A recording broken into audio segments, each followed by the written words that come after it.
Chers élèves de 4e année niveau 1, aujourd'hui nous allons parler d'applications linéaires ou pas. Premièrement, ici un exemple d'une application qui est linéaire. La définition nous parle de deux propriétés et il nous faut un espace vectoriel E au départ. Ici nous aurons donc R carré et un espace vectoriel F à l'arrivée qui est aussi R carré.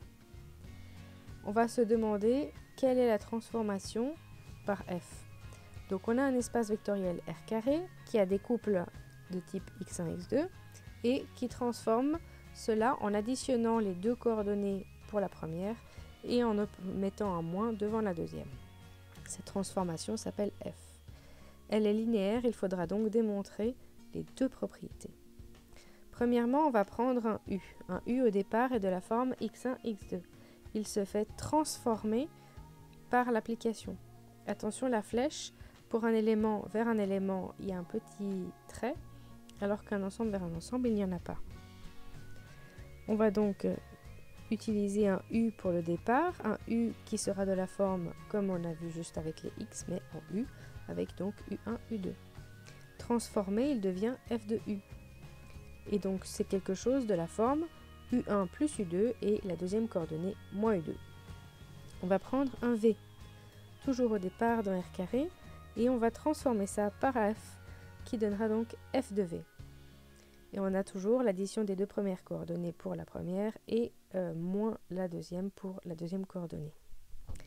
Si on additionne au départ ou à l'arrivée, eh bien cela donnera-t-il le même résultat? Alors commençons par additionner U et V au départ et après nous transformerons le résultat par F. U et V, on va donc additionner coordonnée par coordonnée puisque c'est un espace vectoriel. On peut donc additionner de façon habituelle. Donc U1 plus V1 et U2 plus V2.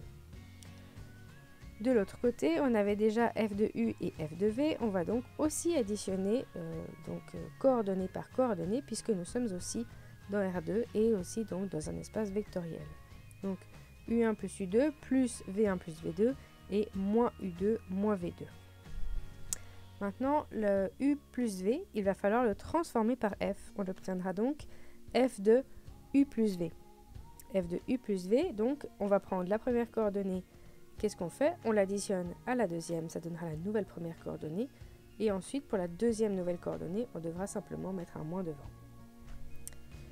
Ici, donc, je vous conseille une utilisation de couleur. Qui est la première coordonnée? Je la mets en orange. Qui est la deuxième coordonnée? Je la mets en vert. Comme ça, on voit qu'est-ce que va devenir la tache orange et qu'est-ce que va devenir la tache verte. On aura donc d'abord la première, puis la deuxième, et ensuite on inverse la dernière. On peut encore simplifier l'écriture, distribuer le signe moins à la deuxième coordonnée. Donc on va faire apparaître l'écriture qui ressemble à celle qu'on a dans F de U plus F de V, mais dans F de U plus V. Et ici, on remarque que la première propriété est vérifiée. Donc, première propriété vérifiée, il faut démontrer encore la deuxième propriété. Pour la deuxième propriété, donc, on va faire pareil. Donc, ici, on avait donc, un élément au départ, un élément à l'arrivée. On avait fait donc, ceci pour U et V. On avait donc additionné. Et puis, à l'arrivée, on avait donc additionné et puis on avait comparé l'addition au départ et la transformation, ou d'abord la transformation, puis l'addition. Maintenant, on passe à un lambda. Lambda, c'est un nombre réel. On le multiplie d'abord à U au départ, et ensuite, on calcule l'image par F. Et ensuite, on va faire d'abord l'image par F de U, et après, on va multiplier par lambda. Est-ce qu'on obtient la même chose en faisant d'abord le lambda, et ensuite F, ou d'abord F et ensuite fois le lambda? Ici, on sait que c'est une application linéaire, donc on doit vérifier cette propriété. Donc F de U, on l'avait déjà avant. On sait que c'était donc U1 plus U2 et puis moins U2. Donc ici, moi, je vais faire un copier. Et puis, ce résultat-là, il faudra le multiplier ensuite par lambda. Et on avait calculé l'image avec lambda U. Il nous faut faire apparaître la même écriture pour qu'on puisse se rendre compte qu'on a la même chose. Et donc ici on voit qu'en distribuant le lambda et en mettant le lambda au bon endroit, on arrivera encore une fois à la même chose. Les deux propriétés, donc ici, une fois d'abord f, une fois d'abord lambda qu'on multiplie, eh bien, nous donne que la deuxième propriété est vérifiée. Donc attention, ici, il y a bien un espace au départ, un espace à l'arrivée. On va jouer avec les deux opérations qui sont définies dans un espace vectoriel et on doit vérifier quelques propriétés, enfin juste deux propriétés lorsqu'il s'agit d'une application linéaire. Pour démontrer qu'une application est linéaire, il faut démontrer avec des vecteurs théoriques, c'est-à-dire qu'un exemple ne satisfait pas, n'est pas une démonstration. Donc attention, pour démontrer, il faut bien faire une démonstration. Ici, les deux propriétés sont vérifiées, on a une application linéaire. Mais on le savait puisque l'énoncé nous avait dit vérifier qu'on a bien une application linéaire. J'espère que vous avez compris cet exemple. On va passer maintenant à un exemple qui n'est pas une application linéaire. Ici, nous allons démontrer que cette application n'est pas une application linéaire. Donc c'est une application qui commence avec un G au départ et puis qui va de R2 dans R2. Elle prend la première coordonnée, elle la laisse telle qu'elle et puis ensuite la deuxième, elle la met au carré. Alors on peut commencer avec des vecteurs numériques puisque ici on sait que ce n'est pas une application linéaire. On va faire la même structure mais ça ira plus vite puisque avec les nombres tout va plus vite. Il va falloir choisir un U, calculer son image, un V, calculer son image, additionner, calculer l'image et comparer avec l'image de U et V. Donc si on prend un U qui est 2, 1, on aura 2 pour la première coordonnée, on multiplie le 1 par lui-même pour la deuxième coordonnée, mais ici ça ne change rien. Pour un V, on prend 0, 2. La première coordonnée donnera 0 et la deuxième 4, puisque 2 au carré donne 4. Si on additionne U plus V, on obtient le vecteur 2, 3. Et puis, si on additionne les images de U et V, on obtient 2 et 5. Alors que si on calcule l'image de U plus V, eh bien, on a calculé 2 et 9. Puisque 3 au carré donne 9, 2 est inchangé. On remarque donc que 2, 5 n'est pas égal à 2, 9. Ici, donc, ce n'est pas une application linéaire. Je me rends compte que j'ai appliqué la définition en un f au lieu d'un g, mais le calcul est le même. Donc ici, vous avez simplement à remplacer tous les f par g et tout va bien. G n'est pas une application linéaire. Donc maintenant, j'aimerais vous proposer un exemple qui est dans le polycopier. Vous le retrouvez sur pinkmath.ch si vous voulez le polycopier. Ici, on a une droite que l'on étudie en première année, qui est une droite dite affine.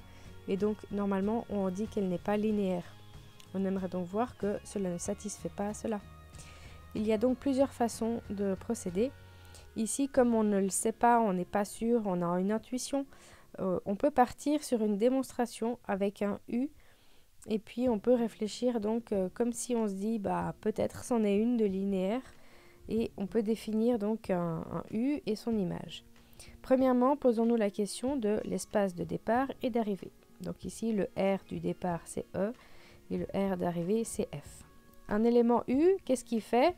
Il est transformé en le multipliant par 3 et en soustrayant 5. Un élément V, on ferait pareil, on multiplie par 3 et on soustrait 5. Ça serait l'image de F de V. Si on additionne U et V au départ, qu'est-ce qu'on obtient? Et puis, si on additionne les images à l'arrivée, f de u plus f de v, qu'est-ce que ça donne? Eh bien, on a 3u moins 5 plus 3u moins 5. Donc, on calcule l'image de u plus v et on obtient donc l'image de u plus v par f. Et ça donne 3 fois u plus v moins 5. En développant rapidement, on voit ici qu'en distribuant, on obtient bien à la fin que moins 5. Alors que l'autre, si on simplifie, eh bien on obtiendrait moins 10. Donc ici, c'est une démonstration, mais on se dit qu'on aurait pu faire plus simple et on aurait pu tout simplement faire un exemple numérique dès le départ. Donc ici, on va prendre un exemple numérique pour simplifier cette explication, mais ici, ça va très bien aussi avec une explication avec des U et V. Quand une application n'est pas linéaire, on peut donc parler avec un contre-exemple. Donc f, qu'est-ce qu'il fait? Il transforme x en faisant 3 fois x moins 5. Prenons 2 par exemple, ça sera envoyé sur 1. Donc, parce que 3 fois 2, 6, moins 5, 1. Si on prend 0, eh bien 0 est envoyé sur moins 5. 2 plus 0, ça fait 2, donc l'image donne 1, alors que 1 moins 5, ça donne moins 4. On voit donc que moins 4 n'est pas égal à 1, et donc que eh bien, l'image de 2 plus 0, ce n'est pas l'image de 2 plus l'image de 0. Puisque l'image de 2 plus 0 donne moins 4, alors que l'image de 2 plus 0 donne 1. Vous pouvez aller faire des exercices de la série 6 d'algèbre linéaire, les exercices 1 et 15. Belle révision à tous!